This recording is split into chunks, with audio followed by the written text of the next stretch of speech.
తొక్కిసలాట ఏర్పాట్లపై భక్తుల ఆగ్రహం. తిరుపతిలో టికెట్ కౌంటర్ల వద్ద ఏర్పాట్లపై భక్తులు ఆగ్రహం వ్యక్తం చేస్తున్నారు. ఇలాంటి బందోబస్తు లేకుండా భక్తులను ఒకేసారి క్యూ లైన్లలోకి వదలటంతో తొక్కిసలాట చోటు చేసుకున్నట్లు మండిపడుతున్నారు. పాలనా వ్యవస్థ నిర్వహణ లోపంతో పాటు పోలీసులే దీనికి కారణమని ఆగ్రహం వ్యక్తం చేస్తున్నారు.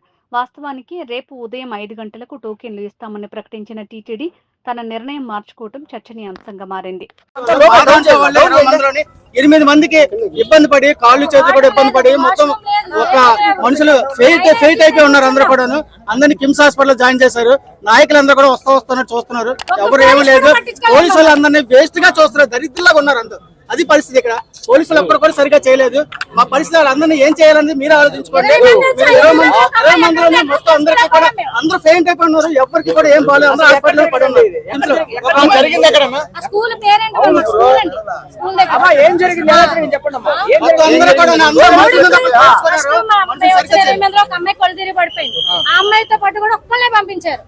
ఒక్కళ్ళు అయిపోయిన తర్వాత నేను పడిపోయాను. కళ్ళు తిరిగి పడిపోతే నన్ను ఒక అమ్మాయి తీసుకుని వెళ్ళింది. ఉన్నవాళ్ళు ఎవరిని బయటకు రాను, మా హస్బెండ్ కూడా బయటకు రానివ్వలేదు.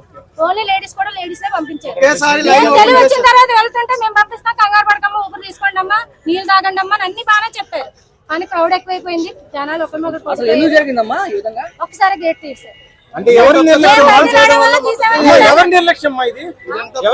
ప్రజలది ఉందండి, పోలీసులది ఉంది. కానీ పోలీసులది ఎక్కువ ఉంది. ఎందుకంటే పోలీసులు ఎక్కువ సరైన మార్గంలో పెట్టలేకపోయారు. ఇదంతా పోలీసుల వరకే ప్రాబ్లం.